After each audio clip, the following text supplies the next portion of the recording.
नंद महाराज को मैं क्या जवाब दूंगा, इसलिए रोने लगते। रात बीती, प्रातः हुआ, क्रूर जी ने स्नान किए, रथ को तैयार किया है और रथ को तैयार करके अक्रूर जी चल दिए। सुबह अक्रूर जी चले हैं और जब अक्रूर जी रथ में आरूढ़ होकर के चले, जब जब याद आती कृष्ण बलराम की, अक्रूर जी की समाधि लग जाती है, रथ रुक जाता है और जब समाधि खुलती फिर रथ बढ़ने लगता। सुबह 8 बजे के चले हुए अक्रूर जी को संध्या का समय हो गया। वृंदावन की सीमा में आते आते संध्या का समय, अक्रूर जी ने जैसे ही वृंदावन की सीमा में प्रारंभ किया, अक्रूर जी रथ से उतर करके रथ के आगे आगे चल रहे हैं, रथ पीछे पीछे चल रहा है। उधर से कृष्ण बलराम दोनों भैया गायों को चरा करके आ रहे हैं। जैसे ही कृष्ण ने अक्रूर जी को देखा, दोनों भैया दौड़ पड़े, अक्रूर जी से लिपट गए। अरे अक्रूर, आज तुम्हारा आना कैसे हुआ? अक्रूर जी कहने लगे, कृष्ण क्या बताऊं, जो मथुरा के राजा कंस है ना, उन्होंने अपने मथुरा नगरी में धनुष यज्ञ का आयोजन रखा है और उस आयोजन में तुम दोनों भाइयों को लेने के लिए मुझे भेजा है। कृष्ण बोले, ये बात है? बोले हाँ। ठीक है अक्रूर जी, लेकिन जो बात आपने हमसे कही, ये बात वृंदावन में जाकर के किसी ब्रजवासी से मत कहना। अगर आप उनसे कहेंगे ना तो ब्रजवासी हमें जाने नहीं देंगे। अक्रूर जी को लेकर के कृष्ण बलराम दोनों भैया महल में पधारे हैं। रात्रि का समय, मैया यशोदा ने सुंदर भोजन बनाया है। नंद बाबा, अक्रूर, कृष्ण बलराम आज चारों भोजन करने के लिए बैठे हैं। जैसे इन चारों का भोजन हो गया, मैया अकेली भोजन के लिए बैठी। उसी समय नंद बाबा अक्रूर जी से कहने लगे, अक्रूर जी, और तो सब ठीक है ना? बोले हाँ महाराज, सब बढ़िया है, पर ये तो बताएं कि आपके आने का कारण क्या है, आपका आना कैसे हुआ? अक्रूर जी कहने लगे, नंद महाराज, मथुरा के राजा जो कंस हैं, उन्होंने अपनी मथुरा नगरी में धनुष यज्ञ का आयोजन रखा है और उस आयोजन में आपके दोनों पुत्र कृष्ण बलराम को लेने के लिए मुझे भेजा है। एक ग्रास मैया के हाथ में और एक मुंह में। मैया के हाथ का जो कौर हो नीचे गिर गया, मुंह का कौर ना मैया का अंदर और ना बाहर जा रहा है। मैया के नेत्रों से झरझर आंसुओं की झार बहने लगी। मैया विचार कर रही है कि जिन कृष्ण को मैंने इतने से इतना बड़ा कर दिया और कल मुझे छोड़ करके चला जाएगा। मैया के मुंह का ग्रास भी नीचे गिर गया है। मैया ने हाथ धो लिए। आज मैया बैठे बैठे रो रही है।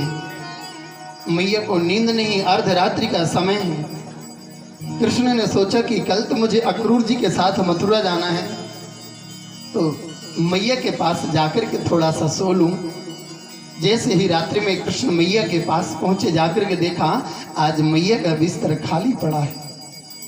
मैया एक कोने में बैठ करके रो रही है, सोच रही है कि कल कृष्ण मुझे छोड़ करके चला जाएगा। जिन कृष्ण के बिन मैंने एक पल रहना नहीं सीखा और कल वो मुझे छोड़ देगा, चला जाएगा। आज जब कृष्ण ने आकर के मैया को रोते हुए देखा, कन्हैया समझाने लगे, मैया तू रो क्यों रही है? कन्हैया, आज मुझे पता चला कि तू मेरा जाया नहीं, तू तो किसी और का है। अगर तू मेरा जाया होता ना लाला, तो मुझे छोड़ करके जाता नहीं। शायद तू मुझे छोड़ करके इसलिए जा रहा है कि जब भी तू कोई उधम करता, मैं तुझे हाथ में छड़ी लेकर के डांट लगाती, वो तुझसे सहा नहीं गया। कन्हैया, मैं कसम खा के कहती हूँ, तू कितना भी उद्यम करेगा, आज के बाद में तुझे डांट नहीं लगाऊंगी, लेकिन लाला तू मुझे छोड़ के नहीं जाना। कन्हैया ने रात भर मैया को समझाया। रात बीत गई, सुबह हुआ, अक्रूर जी ने स्नान किया है। अक्रूर जी के रथ का मुंह वृंदावन से मथुरा की ओर हो गया। कृष्ण बलराम दोनों भैया स्नान करके तैयार हुए। सुबह होते होते वृंदावन में खबर फैल गई कि नंद महाराज के घर कोई परदेसी आया है। इतनी खबर को सुनते ही जितनी भी गोपियां थी सब जाकर के नंद भवन के द्वार पर खड़ी हो गई। अक्रूर जी के रथ के सामने खड़ी हैं। आज जैसी ही कृष्ण बलराम दोनों भैया रथ की ओर बढ़े, मैया रोने लगी। रथ के सामने खड़ी हुई गोपियां अक्रूर जी को कोसने लगी। अरे अक्रूर, तू अक्रूर नहीं, तू तो कोई क्रूर बन करके आया है। जिन कृष्ण के बिन हमने एक पल रहना नहीं सीखा और आज तू कृष्ण को लेकर के जाएगा। अरे तू अक्रूर नहीं, तू तो कोई क्रूर है। और विधाता को भी गालियां देने लगी हैं वो गोपियां। अरे विधाता, तुझे हमारे ऊपर एक भी दया नहीं आई? अरे एक बार तो हमारे ऊपर देख लेता, हमारे भी ऊपर दया करता। तू एक भी दया नहीं तेरे अंदर। जिन कृष्ण के पीछे हमने अपना सब कुछ त्याग दिया और आज तू उसको हमसे दूर कर रहा है। कैसा विधाता है तू? रथ के सामने खड़ी होकर के गोपियां कहने लगी, कृष्ण जाना है, ठीक है तुम चले जाओ, लेकिन जाने से पहले हमारी बात भी सुन लो। हम गोपियां तुम्हारे पीछे अपना सर्वस्व का त्याग किया है और आज तुम हमें छोड़ करके जा रहे हो। तो हम गोपियों ने भी संकल्प किया है कि हम गोपियां तुम्हारे रथ के पहिए के आगे लेट जाती हैं। हम जीवित तो आपको जाने नहीं देंगे और जाना है तो हमारे ऊपर से अपनी इस रथ को निकाल दो, हमारे प्राण निकल जाएं, फिर आप भले ही चले जाना। इधर मैया रो रही है। आज कृष्ण रथ से नीचे उतरे, मैया को सीने से लगाया, गोपियों को वचन दिया है कि गोपियों मैं वचन देता हूं परसों लौट करके आ जाऊंगा। और जैसे ही परसों की बात कही, ये गोपियां भी कहने लगी, ठीक है श्याम सुंदर, अगर आपको जाना है चले जाएं, लेकिन जाते जाते हमारे भी सुनते जाएं। हम गोपियां जो रोजाना वृंदावन से मथुरा दूध और दही को बेचने जाती थी ना, आज से हम प्रतिज्ञा करती हम मथुरा जाना भी छोड़ देंगे। कहीं हमारे जाने से आपको कोई कष्ट ना हो, कोई तकलीफ ना हो, इसलिए हम गोपियां भूखों रह लेंगी, लेकिन हम जाएंगी नहीं, चाहे कुछ भी हो।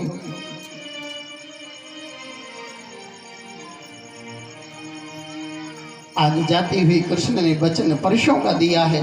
अक्रूर जी का रथ बढ़ा और वो गोपियां तब तक रथ की ओर देखती रही जब तक रथ में लगी हुई ध्वजा दिखती रही।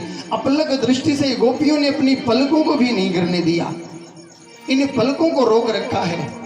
गोपियां सोच रही हैं कहीं ऐसा ना हो कि हमारे पलक गिरते ही ये रथ अदृश्य हो जाए। गोपियां अपने पलकों को रोके हुए हैं। जब तक वो रथ में लगी हुई ध्वजा दिखती रही तब तक गोपियां देखती रही। रथ जा रहा है, हमारे श्याम सुंदर का रथ जा रहा है। रथ चला गया। अक्रूर जी महाराज कृष्ण बलराम दोनों भैया को लेकर के मथुरा नंद बाबा से रहा नहीं गया। नंद बाबा ने मैं अपनी बैलगाड़ी को सजाया, 10-20 सखाओं को साथ में लिया। शाम होते होते नंद बाबा भी पहुंच गए। संध्या का समय अक्रूर जी ने जाकर के हंस महाराज को सूचना दी कि महाराज आपका कार्य मैंने पूर्ण कर दिया। जैसे ही संध्या का समय था, नंद बाबा का आना हुआ। नंद बाबा को देख करके कृष्ण कहने लगे, बाबा मेरा मन करता है कि एक बार मैं मथुरा का दर्शन तो कराऊं। नंद बाबा कहने लगे लाला ये तो ठीक है, तो मथुरा चले जाना, लेकिन कल है ना मेला, तो कल सब चलेंगे, आज जाने की क्या जरूरत है। कृष्ण कहने लगे बाबा इसलिए जा रहा हूँ कि अगर मथुरा में कोई कमी रह गई होगी ना तो हम जाकर के मामा जी की कमी को पूरा करा देंगे। नंद बाबा कहने लगे वाह रे, तू बड़े बाप का बेटा आ गया, इतने बड़े राजा के यहाँ कोई कमी होगी और तू पूरी करेगा। आज नहीं जाना है, कल सब चलेंगे। कन्हैया ने जिद पकड़ ली, बाबा आज ही जाऊंगा, एक बार मैं देख तो आऊं कैसी सजावट की है। कृष्ण नहीं माने। नंद बाबा ने बलराम जी को लगाया, कुछ सखाओं को साथ में भेज दिया। बलराम जी से कह दिया बेटा तू देखना, ये तो बड़ा झगड़ालू है, रास्ते चलते झगड़ा लेता है, किसी से झगड़ा ना कर ले। बोले ठीक है बाबा तुम चिंता मत करो। चल दिए और जैसे ही चले जा करके थोड़ा आगे चले तो कृष्ण का एक प्रिय सखा था, वो कृष्ण की उंगली पकड़ करके चलता था। थोड़ी आगे चले तो कहने लगा कन्हैया ये बताओ कि लाला हम सब जा कहाँ रहे हैं। कन्हैया कहने लगे लाला तुझे पता नहीं। बोले नहीं मुझे तो बिल्कुल भी पता नहीं है, आप बताइए तो कहाँ जा रहे हैं। बोले लाला या मथुरा नगरी के जो राजा है ना, जिनका नाम कंस महाराज है, वो जो कंस महाराज है ना वो हमारे मामा लगे। बोले क्या अपने मामा जी हैं? बोले हाँ।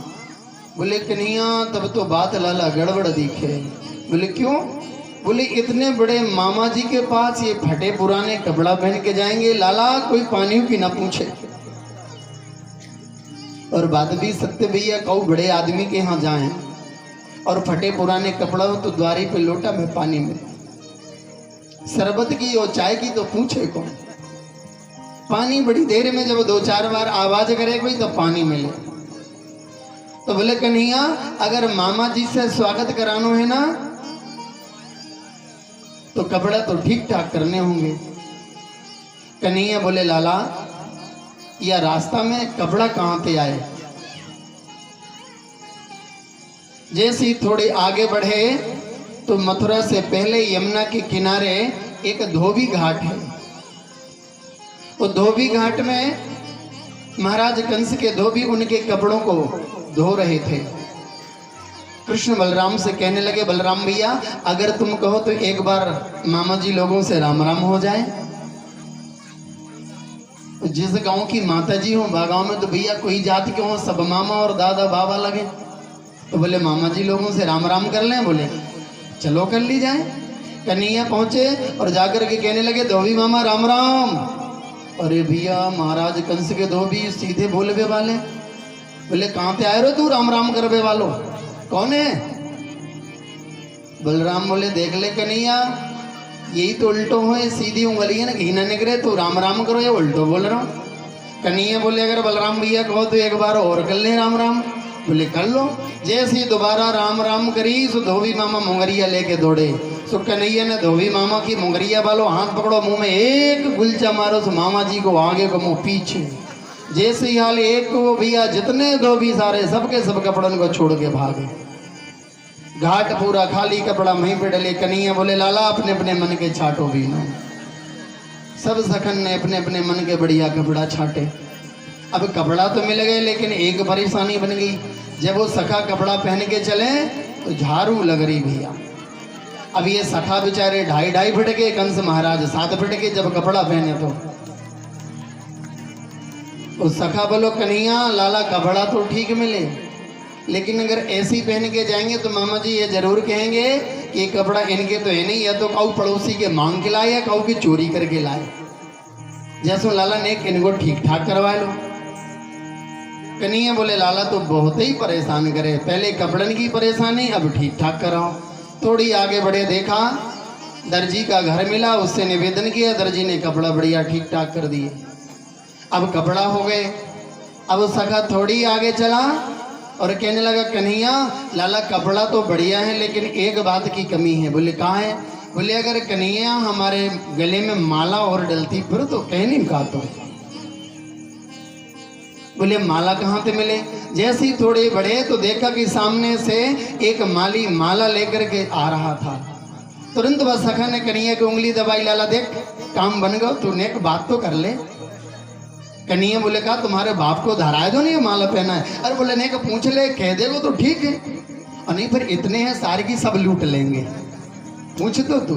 जैसे ही कन्हैया ने कही भैया काया सखा हमारे सखन को पहना देवे, माली ने सबको माला पहना दी, कपड़ा बढ़िया हो गए, माला ठीक ठाक हो गए। थोड़ी और आगे बढ़े तो सखा कहने लगा कन्हैया लाला एक बात की कमी बची और तो सब पूरा हो गया। बोले अब क्या कमी तेरी रही? बोले कन्हैया अगर माथे में बढ़िया थापक हुआ चंदन लग जाए फिर तो कहीं नहीं का ब्रजवासी उनको आनंद ही आनंद है। कन्हैया बोले लाला तेरी इच्छा तो पूर्ण ना हो। थोड़ी सी आगे बढ़े, देखा कि एक 3 जगह से टेढ़ी मेढ़ी बुढ़िया हाथ में कटोरा लिए सामने से चली आ रही थी। उसको देख करके कन्हैया ने उसका परिचय पूछा, देवी तुम कौन हो, तुम्हारा परिचय क्या है? जैसे ये बात पूछी, आज उस देवी के मन में इतनी बड़ी प्रसन्नता हुई कि मेरे जीवन में आज किसी ने मेरा परिचय पूछा है। बोले आपने मेरा परिचय पूछा? बोले हाँ।